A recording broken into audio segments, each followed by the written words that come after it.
Hello friends, ఇవాల్టి వీడియోలో మా ఇంటి ఎంట్రన్స్ వాల్కి వర్లీ పెయింటింగ్ వేసి మేకోవర్ చేశానండి. ఎలా వేసాను అనేది వీడియోలో చూపిస్తున్నాను.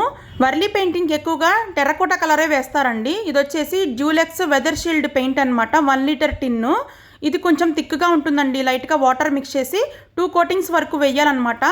హోమ్ అంతా పెయింటింగ్ వేయించినప్పుడు ఈ వాల్కి కూడా పెయింటర్స్తోనే పెయింట్ వేయించాము. పెయింట్ అంతా బాగా ఆరిన తర్వాత వర్లీ ఆర్ట్స్ని చాక్ పీస్తో అవుట్లైన్ అయితే వేసానండి. నెక్స్ట్ ఇంకా దీన్ని మొత్తం ఫిల్ చేయాలన్నమాట.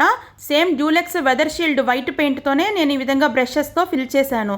చాలా మంచి లుక్ వస్తుందండి. మన సొంత చేతులతో మనం పెయింట్ వేసుకుంటే ఆ ఆనందమే వేరు కదా. ఈ వర్లీ ఆర్ట్స్ని ఎక్కువగా మన హైదరాబాద్ శిల్పారామంలో ఎక్కువగా చూస్తూ ఉంటాం కదండి. నాకైతే అది చూసినప్పటి నుంచి ఇంట్లో కూడా ఇలాంటి ఆర్ట్ వేయాలనిపించి ఈ విధంగా వేసాను అనమాట. ప్లాంట్స్తో డెకరేట్ చేస్తే అసలు ఎంట్రన్స్ లుక్కే మారిపోయిందండి. నా ఆర్ట్ మీ అందరికి ఎలా అనిపించిందో కామెంట్ సెక్షన్లో చెప్పడం మర్చిపోకండి. బై ద వే ఇది మీరు కూడా ట్రై చేయొచ్చండి.